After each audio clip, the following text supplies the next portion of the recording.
No pongas el amor en pausa. Regresamos con All We Need Is Love. Bueno, estamos aquí de vuelta y vamos a jugar con José Carlos.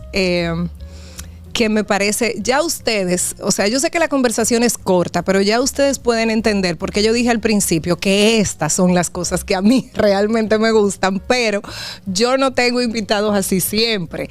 No porque sea mejor, nada, es que es una experiencia distinta, porque es un buscador y me identifico. Ok, como estamos hablando del poder, te voy a mencionar nombres y... Pero te voy a mencionar, pero antes de ir ahí, lo que dijiste de Mon Cáceres, yo quiero que lo repitas. Sí, o sea, donde desemboca OPSID es en descubrir que Mon Cáceres... la muerte de los lagartos. Lideró un proceso que se podría considerar un genocidio en la línea noroeste de 1906 a 1909. Hubo un arrasamiento de la línea noroeste porque era un espacio donde la oposición tenía mucha fortaleza y en ese momento la oposición era político-militar, igual que el bando de Mon era político-militar. Entonces, en todos esos procesos de insurrecciones, era un proceso de mucha inestabilidad.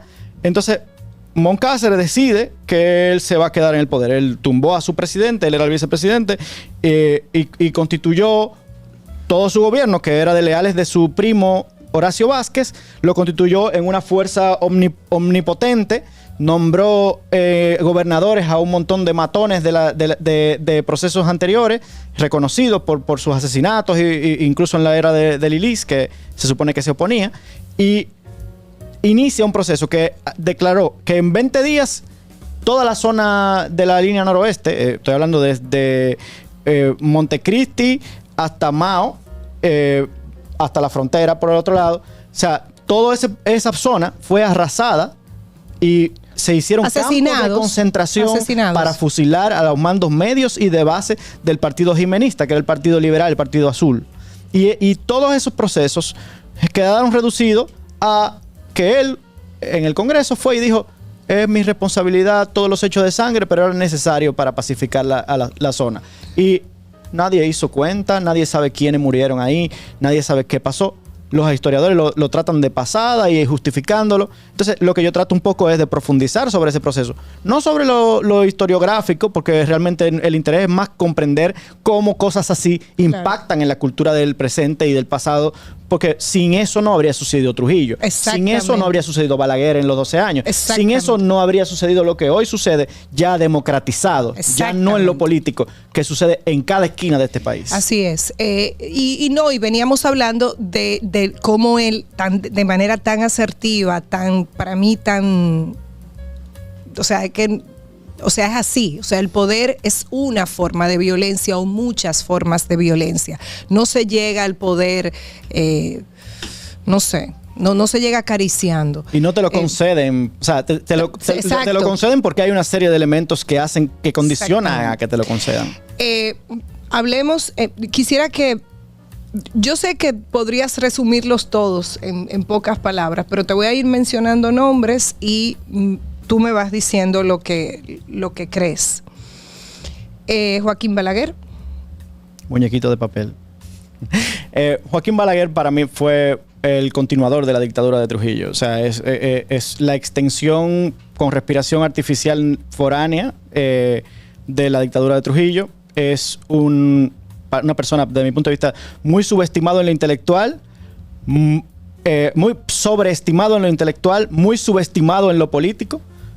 Para mí un genio del sobrevivir en política, pero a un precio que no debimos pagar, desde mi punto de vista. ¿El profesor Juan Bosch?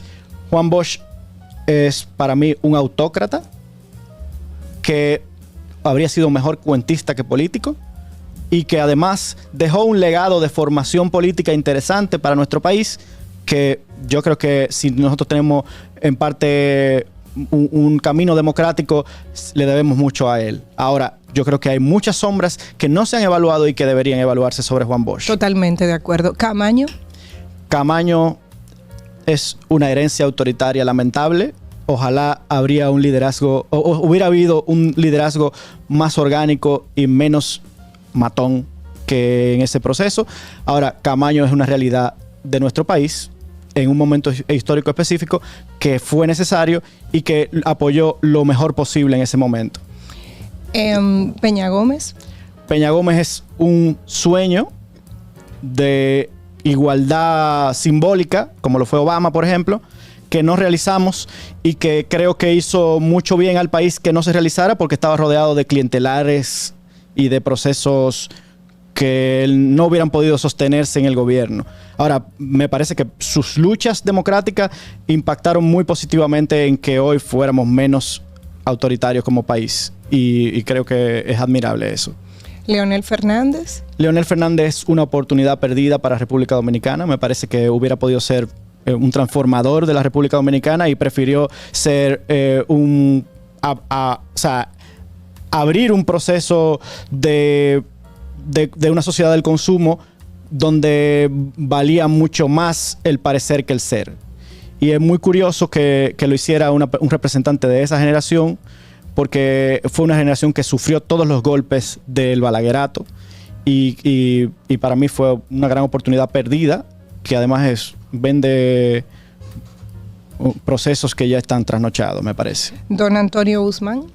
Antonio Guzmán es un ente moderado que fue necesario para la transición hacia la democracia, que también estuvo rodeado de mucha impunidad y que probablemente eso haya impactado en cómo terminó, pero que sin él creo que no hubiéramos tenido lo que tenemos hoy. Danilo Medina. Danilo Medina es el resultado de un sistema político podrido que tuvo la necesidad de abrazar políticas específicas en lo social que por la manera en que procedió el sistema que los rodeaba, se echaron a perder. Minú, la madre y la hija. La hija. Perdón, Minerva. Minerva. Para mí el liderazgo más importante que ha tenido para nuestra lucha democrática. Minerva, sí, claro. Por todo lo que representa, muchas veces se le ha querido, está de moda ahora querer quitarle importancia, pero ella fue la líder de la resistencia en los últimos 5 años del autoritarismo trujillista, y lo fue siendo mujer, de izquierdas en un momento en el que ser de izquierda era Satanás, sí. y además lo fue no en discursito, no, organizó la resistencia a una dictadura tan feroz como la de Trujillo. Minú.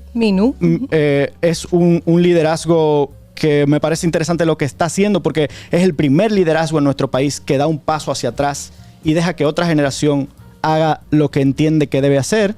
No sé hasta qué punto, porque estoy mirándolo de lejos, pero me parece que hay también algunas contradicciones que no me gustan, pero lo que está haciendo como proceso político en su opción me parece muy interesante analíticamente. Vamos a ver si ese grupo se mantiene como se está perfilando y el poder o las lógicas de la política y de lo político no los lleva hacia otro lugar. Yo entiendo que para ejercer poder no se puede ser ingenuo.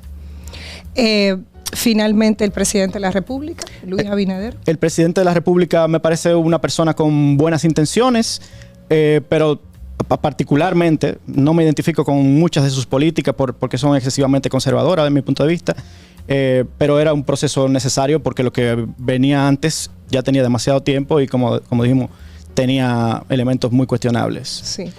José Carlos, muchas gracias. Muchas gracias. Quiero que invites a todo el mundo a que pasen por el Museo de la Resistencia. Aparte es un museo que ha hecho lo suyo, pienso yo. O sea, sí, por lo menos para recordarnos un poco de dónde venimos.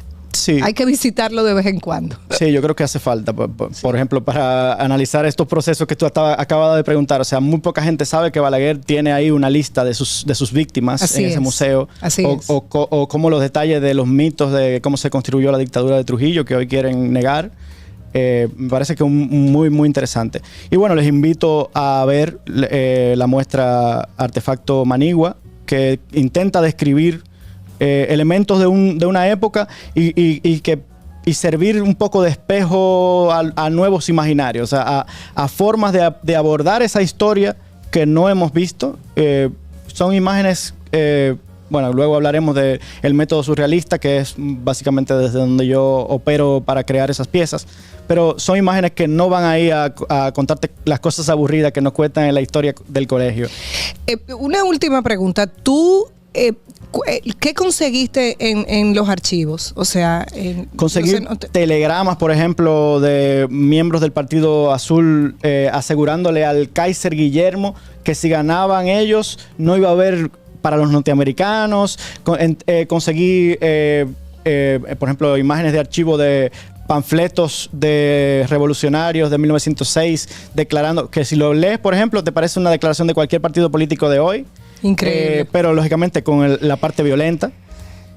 Lo que sí es que Estados Unidos y Haití es como una especie de no puedo vivir contigo, pero no puedo vivir sin ti.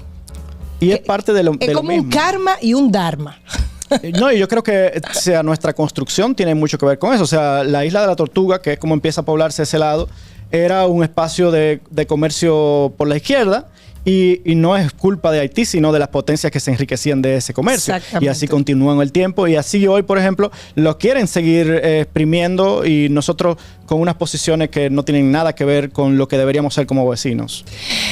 Dios los bendiga, imperdible. O sea, por Dios, busquen este programa, All We Need Is Love RD, para que lo puedan volver a escuchar.